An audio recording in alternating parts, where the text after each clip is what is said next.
Hi Wangshan family, welcome back. Promise made my life hell का next chapter start करते हैं। Finally शुयांग ने सब लोगों को विंग की सच्चाई बता दी थी, जिसे सुनकर हर कोई शॉक था। खासकर विंग और वांगजी के रिश्ते को सुनकर तो हर कोई सदमे में था। किसी को भी पता नहीं था कि विंग लैंस को प्रोटेक्ट करता है। ये बात खुद लैंस के लिए भी बहुत शॉकिंग थी, क्योंकि आज तक लैन सिचैन, लैन कुरैन और लान वांगजी, इन तीनों को यही लगता था कि उनका लैन बिजनेस आगे ले जाने में उनका हार्ड वर्क है। पर अब उन्हें इसी बात पर डाउट होने लगा था, क्योंकि हर बार तो उनके पीछे विंग था जो उन्हें हमेशा प्रोटेक्ट करता था। वही अगर बात लान वांगजी की जाए तो वो पूरी तरीके से शॉक में था, क्योंकि उसे बिलीव नहीं हो रहा था कि विंग अपने अंदर इतना बड़ा राज छुपाए हुए था। ऊपर से उसने अपने जेलेसी के चलते अपने ही अनबॉर्न बेबी को भी मार दिया। ये सुनकर तो वांगजी बहुत ज़्यादा हर्ट हो चुका था। उसे इस बात का अंदाज़ा भी नहीं था कि उसने इतनी बड़ी गलती की है। आज ये सब सुनकर वांगजी समझ पा रहा था कि क्यों विंग उससे इतनी नफरत करता है, क्यों विंग उससे हमेशा रूड बिहेव करता है, क्यों विंग की आंखों में वांगजी को अपने लिए इतना गुस्सा और नफरत नजर आती है। क्योंकि वांगजी ने काम भी कुछ ऐसा ही किया है।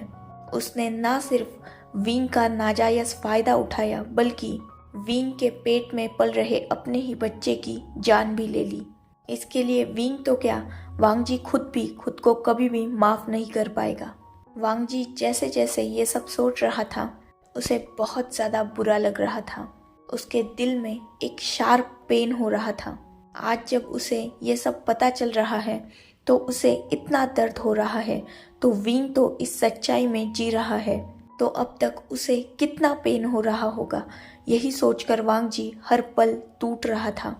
वो इतना ज़्यादा शॉक और हर्ट हो चुका था कि उसे अब अपने पैरों पे खड़ा होना भी मुश्किल लग रहा था। वांगजी को सफोकेशन फील हो रही थी। आज उसे पहली बार समझ में आ रहा था कि दर्द, दुख, तकलीफ, किसी को खोने का पेन, ये सब क्या होता है। वांगजी खुद को बिल्कुल भी नहीं संभाल पा रहा था और वो वही शुयांग के सामने ही अपने घुटनों पर गिर गया। उसकी नज़रें ज़मीन की तरफ थी और उसकी आंखों से आंसू आ रहे थे। उसके कानों में अभी भी विंग की वही बातें गूंज रही थी, जिसमें विंग ने उसे मर्डरर कहा था, अपने ही बच्चे का। सच में वांगजी मर्डरर है, अपने ही अनबॉर्न चाइल्ड का। इतना ही नहीं, उसने विंग के इनोसेंस को भी मार दिया। वो एक मर्डरर है, एक रेपिस्ट है, एक गैर जिम्मेदार इंसान है जिसने अपनी लाइफ में अपना सब कुछ खो दिया। वांगजी ये सब सोचकर लगातार रो रहा था। उसके आंखों से आंसू बह रहे थे, पर उसके मुंह से एक आवाज तक नहीं निकल रही थी। वो अपने नीज के बल जमीन पर ही बैठा हुआ था। सोचते सोचते वांगजी की नज़र अपने हाथों पे गई। उसे खुद से ही नफरत होने लगी थी। उसने अपने दोनों हाथों की टाइटली मुट्ठी बनाई और वो अपने दोनों हाथों को जमीन पर मारने लगा। आज वांगजी बहुत ज़्यादा गुस्सा था, बहुत ज़्यादा डिसअपॉइंटेड था। वो भी किसी और से नहीं, खुद से। अल्फा का काम होता है अपने ओमेगा को और अपने चाइल्ड को प्रोटेक्ट करना, पर विंग और वांगजी के रिश्ते में विंग जो एक ओमेगा है, उसने हमेशा वांगजी को प्रोटेक्ट किया। विंग अपने बच्चे को भी प्रोटेक्ट करना चाहता था, पर विंग खुद के अल्फा के सामने ही, मतलब वांगजी के सामने ही हार गया, जिस वजह से विंग को अपना बच्चा खोना पड़ा। वांगजी यही सब सोचकर लगातार खुद को हर्ट कर रहा था और इस बार उसे कोई भी रोक नहीं रहा था, क्योंकि लैन सिचैन और लैन कुरैन वो दोनों खुद ही शॉक में थे। किसी को भी अब तक ये नहीं पता था कि लैन ई और लैन चिंगेजुन की मौत प्री प्लान मर्डर है। सबको यही लगता था कि वो एक नॉर्मल एक्सीडेंट था जो ड्राइवर की गलती से हुआ था। ये फर्स्ट टाइम उन्हें पता चल रहा था कि वो एक प्री प्लान मर्डर था। ऊपर से विंग की सारी सच्चाई सुनकर भी वो शॉक थे, और सबसे बड़ा शॉक कुरैन और सिचैन को ये सुनकर लगा था कि वांगजी ने विंग के साथ इतना बुरा बिहेव किया कि विंग के पेट में पल रहा छोटा सा वांगजी का ही बच्चा वांगजी की हैवानियत सह नहीं पाया और उसने दम तोड़ दिया। आज कुरैन को और सिचैन को भी वांगजी पर बहुत ज़्यादा गुस्सा आ रहा था। वांगजी पहले से ही बहुत गुस्सैल था, खासकर अपनी मॉम डैड की मौत के बाद वो और भी ज़्यादा गुस्सा होने लगा था। पर कुरैन, सिचैन, यहाँ तक कि वांगजी ने खुद ने भी ये नहीं सोचा था कि अपने गुस्से और अपने जेलेसी के चलते वांगजी अपने ही अनबॉर्न बेबी को भी मार सकता है। वहाँ हर कोई शॉक में था। वही वांगजी, वो लगातार खुद को हर्ट कर रहा था, उसके हाथों से भी खून बहने लगा था। पर वांगजी को उस दर्द से कोई भी फर्क नहीं पड़ रहा था, क्योंकि जितना शार्प पेन अभी उसे अपने दिल में हो रहा था उतना पेन शायद ही इन चोटों का हो। ऊपर से वांगजी लगातार ये भी सोच रहा था कि विंग इतने सालों से कैसे ये सब सहता आया होगा, कितना दर्द हुआ होगा उसे जब वांगजी ने उसके साथ इतना बुरा किया। फिर भी विंग कितना अच्छा है कि उसने वांगजी को कभी भी अकेला नहीं छोड़ा। वो हमेशा वांगजी के साथ खड़ा रहा। उसने हमेशा वांगजी को प्रोटेक्ट किया। उसे खुद के ही हरकतों पर बहुत ज़्यादा शर्म आ रही थी। और वही सामने खड़ा शुयांग और शाओ शिनचैन दोनों भी वांगजी की ये कंडीशन क्लियरली देख सकते थे। शाओ शिनचैन वांगजी की आंखों में वो गिल्ट देख सकता था, क्योंकि वांगजी की आंखों में आज आंसू थे, जो आंसू बिल्कुल सच कह रहे थे।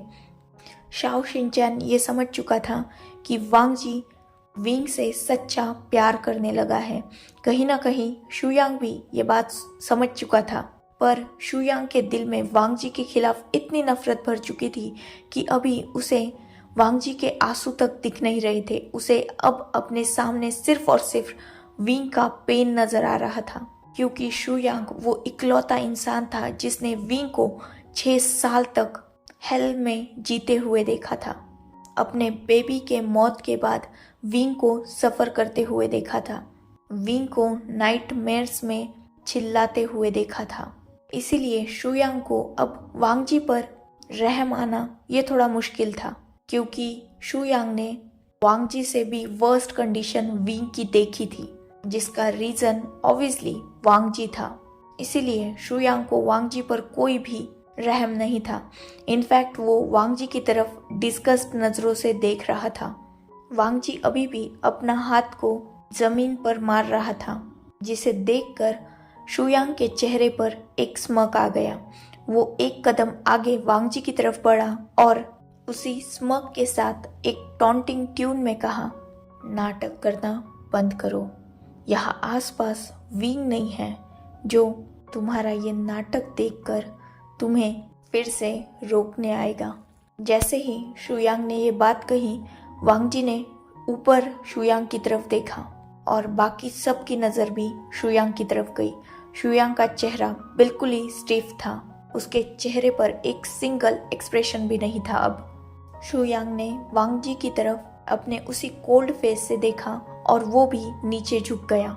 शुयांग वांगजी की लेवल में ही नीचे बैठ गया और उसने वांगजी की तरफ एक एंग्री लुक देते हुए कहा, जानते हो लान वांगजी, एक जानवर भी अपने प्रेग्नेंट वाइफ को प्रोटेक्ट करने के लिए पूरी दुनिया से लड़ जाता है, पर उसे कुछ नहीं होने देता। और एक तुम हो, उन जानवरों से भी गए गुजरे हो। आज सिर्फ तुम्हारी वजह से मेरा विंग मौत से लड़ रहा है। बट यू नो वॉट, इस दुनिया में अगर सच में कोई मरना डिजर्व करता है तो वो तुम हो। पहले तुम्हारी मॉम ने मेरे छोटे से विंग का बचपन छीन लिया और बाद में बची कुची कसर तुमने पूरी कर दी मेरे विंग से उसका बच्चा छीनकर, और अब तुम ये सब नाटक कर रहे हो। एक बात याद रखना लान वांगजी, 30 दिन बचे हैं मेरे विंग की लाइफ में। इन 30 दिनों में मैं पूरी कोशिश करूँगा कि मेरा विंग सर्जरी कर ले, जिससे वो ठीक हो जाए बिल्कुल पहले की तरह। अगर वो पूरी तरीके से सर्जरी करके ठीक हो गया तो मैं वादा करता हूँ तुमसे कि मैं खुद तुम्हें वी वूशियान से हमेशा हमेशा के लिए दूर कर दूंगा। और अब मेरी दूसरी बात भी सुन लो। अगर विंग ने सच में अपने जिद के चलते सर्जरी नहीं की और मुझे मेरे विंग की डेड बॉडी देखने को मिली, तो आज मैं तुमसे एक पक्का वादा करता हूँ, जितना दर्द, जितना दुख इन 6 सालों में उसने तुम्हारी वजह से सहा है ना, मैं तुम्हें उसे विथ इंटरेस्ट वापस करूंगा। और तब कोई भी वुशियान नहीं होगा तुम्हें यहाँ प्रोटेक्ट करने के लिए। एक प्रॉमिस ने मेरे विंग की लाइफ को हेल बना दिया, और अब एक प्रॉमिस मैं तुम्हें करता हूँ कि अगर उसे कुछ हुआ तो मैं तुम्हारी लाइफ को पूरी तरीके से हेल बना दूंगा। तुम्हारी कॉरपोरेशन, तुम्हारी ये लग्जरियस लाइफ, तुम्हारी शान और शौकत, तुम्हारा नाम, और बाद में तुम्हारी जान तक मैं तुमसे छीन लूंगा। और तब कोई भी वोशियान नहीं होगा इस दुनिया में तुम्हें प्रोटेक्ट करने के लिए। इसीलिए अपने गॉड से ये प्रे करना कि मेरा विंग सर्जरी के लिए मान जाए, क्योंकि सिर्फ यही एक कंडीशन है कि मैं तुम्हें बख्श दूंगा। नहीं तो विंग के मौत के दूसरे ही पल से तुम्हारी लाइफ को हेल बनाने में मैं 1% भी चांस नहीं छोड़ूंगा। I will make sure that I will destroy you totally.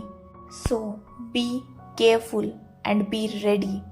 इतना बोलकर शुयांग वहां से उठ गया और वो जाने के लिए अपने कदम को आगे बढ़ाने ही वाला था कि वांगजी ने तुरंत शुयांग के एक पैर को ही पकड़ लिया, जिससे शुयांग भी थोड़ा शॉक हो गया और वो अपनी ही जगह खड़ा हो गया। उसने वांगजी की तरफ देखा, जो उसी की तरफ देख रहा था अपनी होपफुल आईज से। शुयांग एक पल के लिए कंफ्यूज हो गया, पर फिर भी उसने अपने फेशियल एक्सप्रेशंस को चेंज नहीं किया। वांगजी ने शुयांग की तरफ अपनी होपफुल और ब्लीडिंग आइज के साथ देखते हुए अपनी लो ट्यून में कहा, मैं खुद ये मेक श्योर करना चाहता हूँ कि विंग ये सर्जरी करवा ले। इसीलिए नहीं कि मैं आपकी धमकी से डर गया, बल्कि इसीलिए कि मैं सच में अपने विंग से बहुत ज़्यादा प्यार करता हूँ। मैंने उस दिन या उस रात जो कुछ भी किया, उसका गिल्ट और रिग्रेट मुझे आज भी है। मैं कसम खा के कहता हूँ, अपने विंग की कसम खा के कहता हूँ कि मैं ये नहीं जानता था कि वो प्रेग्नेंट था, वरना मैं उसके साथ इतना बुरा सलूक कभी नहीं करता। मैं बस उस दिन जेलस हो गया था। आप भी एक डोमिनेटेड अल्फा हो और आप मेरी सिचुएशन को समझ सकते हो। अगर आप के दिल में गलती से भी ये ख्याल आया कि आपका पार्टनर आपको चीट कर रहा है, खासकर तब जब आप ये जान चुके हो कि आप अपने पार्टनर से बेइंतहा प्यार करने लगे हो, तो मैं श्योर हूँ कि आप मेरे जितना बुरा नहीं, पर कुछ ऐसा ही करते जैसा उस रात मैंने किया। मैं मानता हूँ मैं गलत हूँ, बहुत ज़्यादा गलत हूँ, पर मेरा बिलीव कीजिए, एक बात ये भी सच है कि मैं सच में विंग से बहुत प्यार करता हूँ। मैं एक डोमिनेटेड अल्फा हूँ और उस दिन मुझे विंग के बॉडी से एक स्ट्रॉन्ग अल्फा के फेरोमोन्स फील हो रहे थे और मैं ये सह ही नहीं पाया। मेरे अंदर का अल्फा कभी भी मुझे ये इजाज़त नहीं देता कि मैं अपने ओमेगा को किसी और के साथ देख सकूं।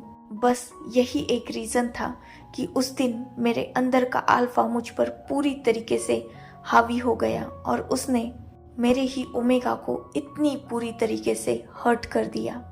बिलीव मी, मेरा ऐसा कोई इंटेंशन नहीं था कि मैं विंग को चोट पहुंचाऊं या उसके साथ गलत बिहेव करूं। मैं बस हद से ज़्यादा पॉजिटिव हो चुका था और मेरे अंदर का अल्फा भी, जो अपने ओमेगा को ये प्रूव करना चाहता था कि उसका ओमेगा बस उससे ही बिलोंग करता है। मुझे पहले ही म्यां की सच्चाई पता चल चुकी थी, जिससे मैं कहीं ना कहीं अटैच था। और जब मुझे ये पता चला कि वो धोखेबाज थी, तब मुझे विंग को भी खोने का डर लगने लगा। मुझे लगने लगा कि विंग भी कहीं मेरे साथ वैसा ही गेम ना खेले, कहीं विंग भी मुझे हर्ट ना कर दे। इसीलिए मैं विंग के साथ इतना बुरा सुलूक करता था, पर बाद में मुझे समझ में आने लगा कि मैं विंग से प्यार करने लगा हूँ, बहुत ज़्यादा प्यार करने लगा हूँ।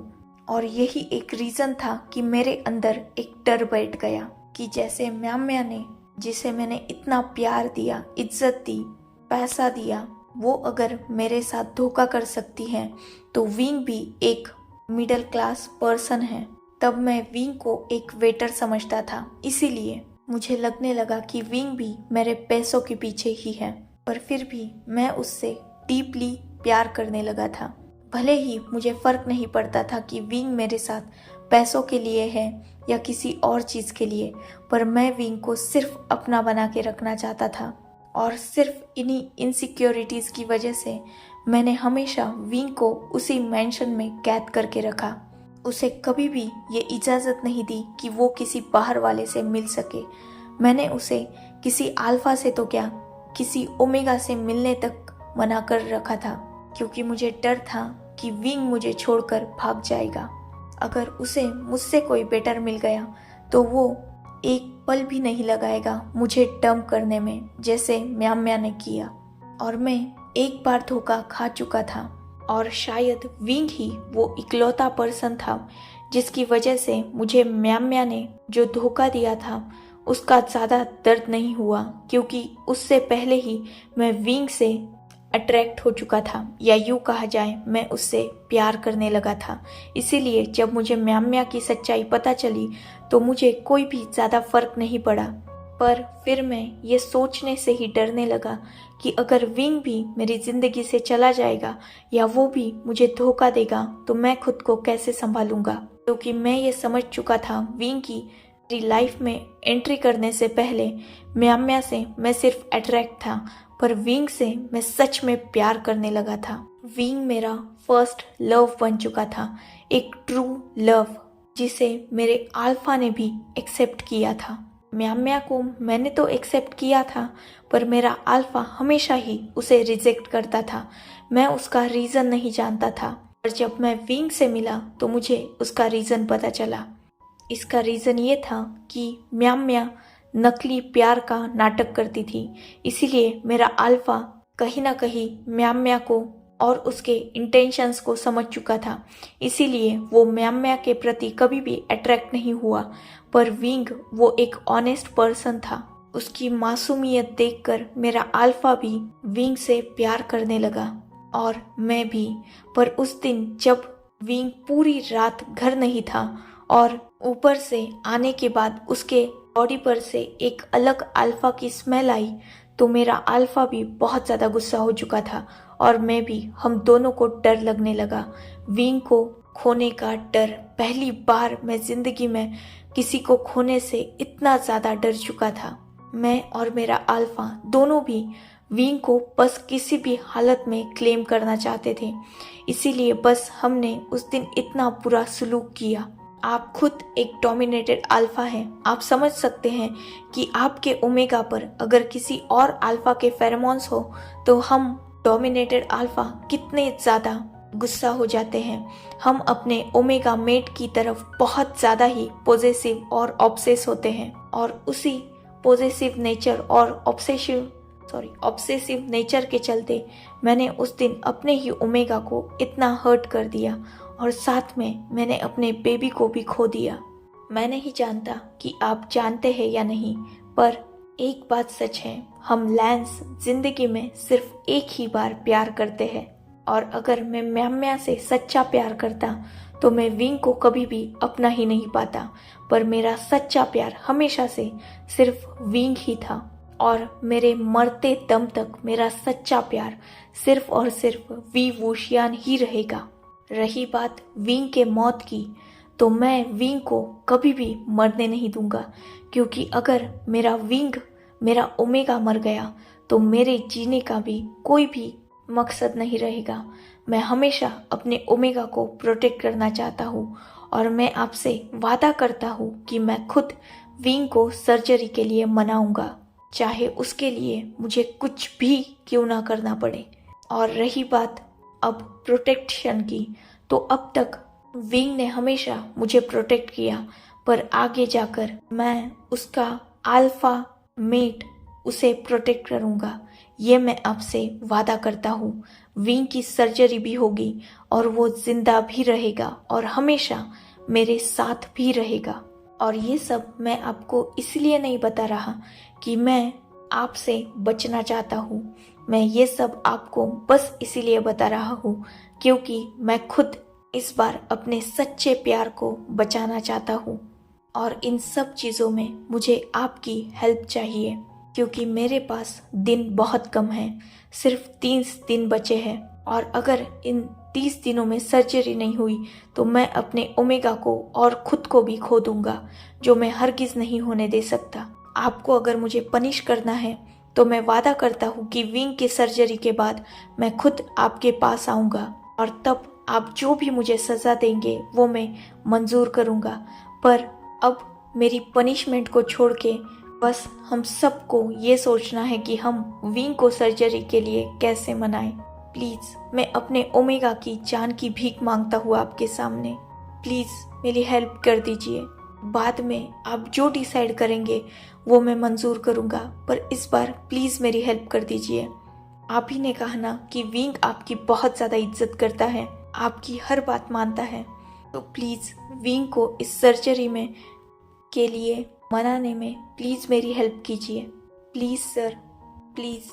मैं विंग को अपने आंखों के सामने मरते हुए नहीं देख सकता और ना ही आप देख सकते हो। सो प्लीज़ हम सब मिलकर ट्राई करेंगे तो विंग ज़रूर मान जाएगा। प्लीज़ सर मेरी बात मान जाइए। इतना बोलकर वांग जी शुयांग की तरफ देखने लगा। शुयांग को भी वांग जी की आंखों में ऑनेस्टी नज़र आ रही थी और कहीं ना कहीं वांग जी की बातें सच भी थी। अगर विंग बच गया तो शुयांग बाद में डिसाइड कर लेगा कि उसे वांग जी के साथ क्या करना है। और सबसे पहले इम्पोर्टेंट है विंग को बचाना, उसे प्रोटेक्ट करना और उसे सर्जरी के लिए मनाना। उनके पास ऑलरेडी ही दिन बहुत कम बचे हैं।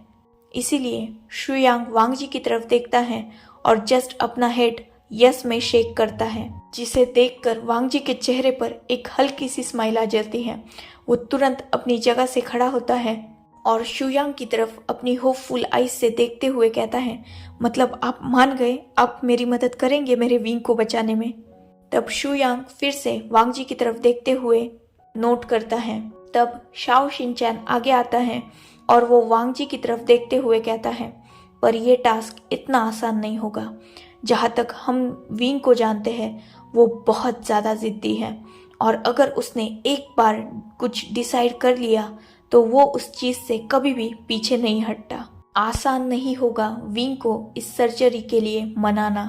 तब वांग जी शाओ शिनचैन की तरफ देखता है और कहता है, मैं जानता हूँ वो बहुत ज़िद्दी है, पर इस बार उसे हारना होगा। उसकी जिद को इस बार हारना होगा क्योंकि बस उसके जिद के चलते मैं अपने ओमेगा को नहीं खो सकता। मैं ऑलरेडी अपना अनबॉर्न बेबी अपने ही गुस्से के चलते खो चुका हूँ, पर इस बार ऐसा नहीं होगा। मैं खुद विंग को हमेशा प्रोटेक्ट करूँगा और इस सर्जरी के लिए भी मनाऊंगा। विंग को जीना होगा, उसे मेरे लिए ही जीना होगा।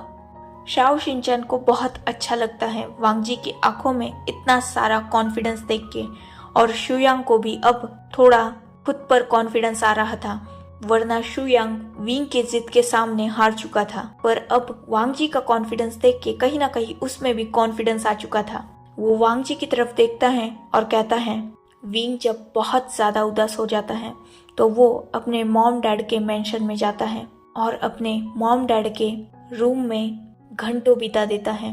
आज भी विंग बहुत ज्यादा अपसेट है, मैं तुम्हें एड्रेस सेंड कर देता हूँ। इतना बोलकर शुयांग अपनी पॉकेट से मोबाइल बाहर निकालता है और वांग जी का नंबर लेके उसे एक एड्रेस सेंड कर देता है। वांग जी के चेहरे पर एक बड़ी सी स्माइल थी। उसने शुयांग को थैंक्स कहा और वो तुरंत ही वहां से अपनी कार की तरफ भाग गया। So enough for today. Let's take a break. Next chapter in next video. If you like my explanation, like, comment and subscribe my channel.